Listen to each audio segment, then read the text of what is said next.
Halo guys, assalamualaikum warahmatullahi wabarakatuh. Terima kasih yang udah stay sama channel Yakti sama official lagi. Semoga kalian sehat, berkabar Allah untuk kita semuanya. Gimana kabar kalian, sehat? Waras, rosa, kuat Kaisam. Masya Allah, Kaisam doakan yang lagi sakit Allah sehatkan. Teman Kaisam yang berjuang untuk memajikan tentunya diberikan kekuatan sampai finish. Teman Kaisam yang bahagia juga tentunya jangan lupa bersyukur. Apa kabar kalian hari ini? Sudah makan apa belum? Coba yang di North Point ada nggak nih? Yang di Quarry Bay ada nggak nih? Masya Allah, hari ini cuaca sangat cerah, tidak rintik-rintik hujan ya cuy ya. Kira-kira kalian masak apa nih nanti malam? Coba ada ide enggak? Kaisam hari ini masak cheat kuah. Cheat kuah terus Kaisam. Ya maklum ya Kaisam nggak punya gigi cuy. Aduh, kayak Tisamnya makan apa ya? Ya nanti dipikirlah. Oke, hari ini kita bahas apa? Bahasa informasi aja nih ya. Kadang itu kan kemarin itu gara-gara almarhum Mbak Fitriana ya, alhamdulillah ya, nanti jenazahnya mendarat di Ponorogo tanggal 28 November. Nah ini coy, kalau misalkan pekerja migran resmi itu pengantaran jenazahnya sampai Indonesia tuh cepet ya, makanya kalian itu jangan ilegal ya. Kalau ilegal banyak pilih pala. Mau kalian itu jenazahnya di kamar mayat, kapan saya pulang, nah maka dari itu ya, jangan jadi overstay dan peperan, pulang selagi kamu masih ada nafas ya. Nah ini kayak Mbak Fitri ya, alhamdulillah ya Allah, barakallah. Ini benar Allah benar angkat derajatnya di sisa umurnya ya cuy ya. Didoakan puluhan ribu orang, banyak yang care. Aduh Masya Allah, merinding guys sama kalau cerita kasusnya Mbak Fitri ya cuy ya. Itu tanggal 28 mendarat di Ponorogo, alhamdulillah nanti bisa dikebumikan ya cuy ya. Oke, tapi hari ini kita tidak membahas itu. Kita bahas informasi yang beredar ini, berita-berita. Wes nungguin kayak Tisam itu apa namanya, gosip aja ya nggak apa-apa sebagai pembelajaran ya. Aduh, hari ini Kaisam akan membahas dua berita penting ini buat kalian yang mungkin emak-emak pengguna media sosial ya. Yang pertama tentang penangkapan dokter gigi ilegal yang ada di Kwaichung cuy. Suisamti ya, hati-hati ya. Ini gara-gara almarhum Mbak Fitria yang awalnya itu cabut gigi katanya, terus kepalanya sering sakit, tiba-tiba kanker menggerogotinya dalam 2 bulan, gitu. Apakah faktor karena gigi kayak Tisam? Apakah faktor karena alat yang digunakan gigi itu kotor Kaisam? Iya, ini masalah gigi cuy. Gigi ini penting banget ya cuy. Kenapa kita ini, apalagi ini musim dingin ya, ini gampang banget sakit gigi ya. Ini memang kita ini bawa dari Indonesia ini udah keropos gigi. Apalagi usia menua kayak mama tua kaplak gitu ya. Aduh Kaisam sakit gigi cenut-cenut ya. Makanya jangan ngerutuk aja kalau malam itu ya. Orang Hongkong tuh nggak ada ngerutuk malam-malam nikus itu. Kecuali kita sendiri nih di itu apa namanya, di kamar Kaisam juga sama aja nikus coy. Apalagi semalam Kaisam makan empe-empe. Kapan dietnya ini ya Allah ya, tapi nggak apa-apa. Tapi setelah ngemil kalian juga harus gosok gigi sebelum tidur ya, karena bakteri itu akan tumbuh saat kalian itu tidur ya. Nah ini memang problem ya masalah gigi nih, apalagi dokter di Hongkong ini pengcoveran ini tidak di cover ya cuy. Ada beberapa yang mengcover asuransi tapi juga nggak full payment gitu cuy. Nah ini permasalahannya. Coba yang punya informasi dokter gigi yang bagus ya, terus harganya terjangkau ya, bukan murah ya cuy. Kadang nih mama tua kaplek, Kaisam informasi dokter gigi yang murah dong. Sana aja tuh di Chungking Mansion tuh di Mbamba itu murah ya. Ada nggak sih yang berani laporan itu di Chungking Mansion itu yang praktek ilegal itu gigi behel itu, yang pasang kawat gigi terus 2 harinya udah lepas lagi kawat cuy. Apakah kalian itu konsumennya? Astagfirullahaladzim cuy, itu mbak-mbak ex-PMI ya cuy, yang nggak tahu itu mbak-mbak itu punya validasi apa gitu kan. Dokter juga bukan gitu. Kok bisa kalian itu mempercayakan mbak-mbak untuk cabut gigi, nambal gigi gitu kan, yang 2 hari somplak lagi gitu kan.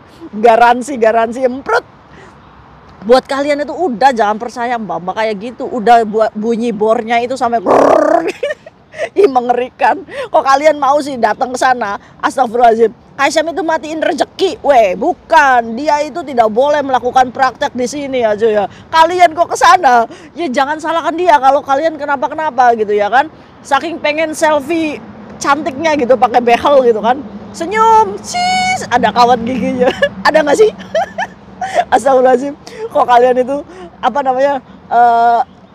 kayak Sam tuh nggak tahu yang namanya sosialita. Wes, ya wis terserah aja. Yang penting mereka itu tidak ada izin resminya ya. Mereka itu belajar otodidak pastinya dari YouTube, dari pengalaman baca artikel dan lain-lain. Nah, kalau misalkan kalian mau jadi korban prakteknya silakan. Apakah harus ada malpraktek dulu baru kalian stop untuk datang ke mereka gitu kan?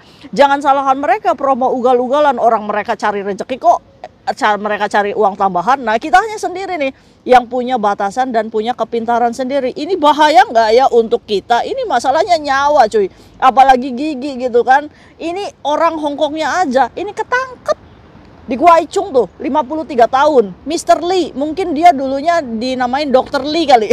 Ternyata ilegal prakteknya. Ini tidak tidak steril ya cuy ya. Nah, ini yang dikhawatirkan oleh pemerintah Hongkong. Untuk kalian memilih dokter gigi ini harus hati-hati, karena ini Mr. Lee ini terbukti adanya zat-zat obat-obat terlarang, karena zat-zat ininya tidak terdaftar ya cuy ya untuk pengobatan. Ini Mr. Lee di Guaichung, otomatis atas laporan orang. Jadi polisi ini melakukan investigasi. Setelah mendapatkan cukup bukti, akhirnya digerebek. Ternyata benar tidak ada izinnya, alias dokter gadungan. Di Guaichung, Mr. Lee 53 tahun, dokternya ya ketangkep itu sama polisi. Nah, buat kalian ya, pengedaran obat-obat yang dilarang oleh Departemen Kesehatan di sini, vaksinya 100.000 Hong Kong dolar ya cuy. Hati-hati buat kalian tuh, mbak-mbak tuh, Mbak Siska, Mbak siapa lagi, Mbak Susi, terus Mbak siapa lagi tuh. Hati-hati ya, kalau ketangkap kamu di Sel Prodeo, bayar vaksin, wis kerja keras untuk mendapatkan duit gitu kan, udah banyak duitnya, ujung-ujungnya ketangkap. Pokoknya aja. Aku kurang ajar ya Tisam. Tenang. Oke, yang kedua tentang masalah Instagram, di mana ada nih 2 orang lokal cuy. Ini nih buat kalian yang pengen tahu, Kaisam kalau saya diviralin di media sosial, terus gimana Kaisam? Apakah saya boleh laporan polisi? Nah, ini ada kasusnya. Jadi ada 2 perempuan ini dilakukan intimidasi ya melalui media sosial Instagram. Jadi ada orang lokalnya sendiri yang padahal dia itu hanya sekedar kenal di media sosial cuy.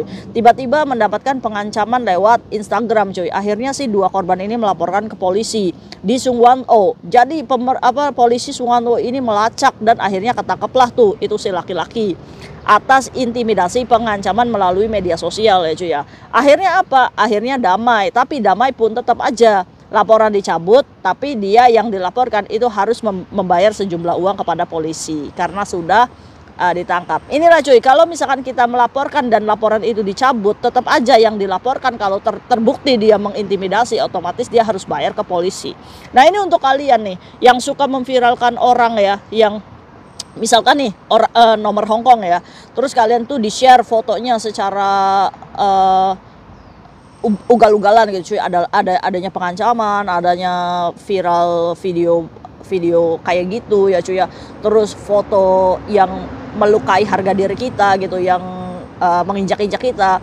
Nah, media sosial itu memang tidak ada hukumnya cuy, tapi kalau misalkan sudah berbau kriminal, ini boleh dilaporkan, nanti bisa dilacak dan bisa ditangkap itu siapa orangnya yang kita laporkan. Nah, ini pilihannya 2, mau kita kasuskan sampai menuju hakim atau kita cabut laporan damai. Tapi damai pun hati-hati, buat kalian yang melakukan status-status seperti ini, kamu yang harus bayar polisi untuk menanggung ganti rugi atas pelaporan tersebut. Ya, jadi buat kalian hati-hati, bijaklah menggunakan media sosial, jangan caci maki melalui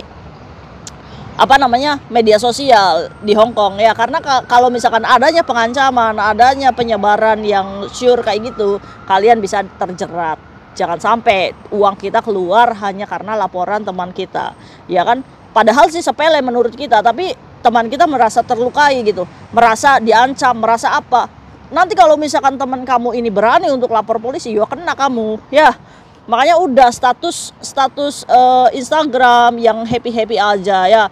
Kalau misalkan status di Facebook atau apa, ya udah cukup untuk pribadi kita aja gitu cuy, nggak usah menyinggung orang lain ya. Sekarang itu zamannya tetangga sebelah itu nggak kayak dulu ya cuy ya. Dulu itu saling jobrak gitu, rumah ke rumah. Sekarang media sosial asal sindir aja kesindir gitu kan, ujung-ujungnya perang gitu kan.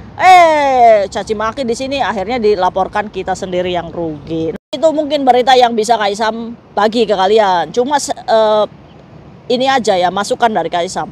Jadi kalau misalkan kalian sakit gigi ya cuy ya, jadi kalian mulai nabung. Tabungkan, arahkan nih, misalkan nabung $200 nih, sebulan ini saya nabung 500. Kamu punya 5.000 Hongkong dolar aja, gigi kamu udah bener lagi cuy. Kayak saya jamin, karena dokter gigi itu nggak mungkin di atas 5.000 cuy. Pastinya kalau tambal gigi itu paling 1.500 gitu kan, 2.000 ya itu standar sih di sini. Nah maka dari itu kalau misalkan kalian sakit gigi, nabung uang, niatkan untuk berobat gigimu. Jadi jangan cari dokter yang murah gitu cuy. Jadi kalau misalkan kalian merasa sakit, ya udah tabung duit tuh, saving money 10 juta kayak Tisam. Jangan mikir 10 jutanya. Bagaimana kalau misalkan kamu kena kanker, mau dibalik coba posisinya. Kamu jadi udah kanker dulu nih. Nah, kamu mikir, mau nggak kamu bayar 10 juta untuk gigimu? Pasti jawabannya mau. Nah, sebelum kamu kena kanker, ya udah tabung uang untuk berobat gigimu. Jadi membayar apapun untuk kepentingan kamu, jangan pelit. Loh, ini duit kok Gusti Allah yang punya gitu, minta aja sama Gusti Allah. Ya Allah, saya mau periksa dokter gigi, punyain saya duit ya Allah. Kali aja kita udah ngomong sama majikan yang bookingkan itu tempat, ujung-ujungnya majikan boleh nggak sih potong gaji. Masya Allah ya, kalau kita udah jujur sama majikan pasti punya kebijaksanaan. Masa iya majikan mau setiap hari ngelihat gerutu kita gitu kan, aduh sakit gitu kan. Nah itu ya, salah satu caranya kalian harus nabung dan punya saving uang. Diniatkan untuk kesehatan kamu sendiri. Sepakat?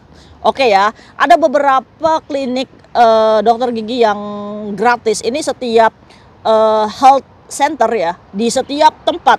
Entah itu Fanling Health Center, Kennedy Tun Health Center. Itu pasti menyediakan dokter gigi gratis. Tapi kamu harus buy toy tengah malam untuk mendapatkan cabut gigi di esok harinya, itu gratis, free. Nah sekarang pertanyaannya, kamu mau nggak buy toy dari sore itu ya untuk mendapatkan gratis dokter gigi? Semua health center itu di daerah kamu itu gratis. Jadi kalian cari health center di daerah kamu, kayak North Point Health Center, Chaiwan Health Center. Di situ tanya ke customer service-nya, ini buy toy-nya setiap hari apa, jam berapa. Itu biasanya di kuota ya cuy, cuma 30 aja setiap harinya. Jadi, tapi kamu harus buy toy dari sore untuk mendapatkan antrian itu. Nah ini, jadi pertanyaannya, kamu mau buy toy apa mau nabung uang? Iya itu kan. Intinya satu, jangan pelit untuk kesehatan kamu sendiri. Oke? Wes mantap. See you next video. Bye. Assalamualaikum warahmatullahi wabarakatuh. Bye.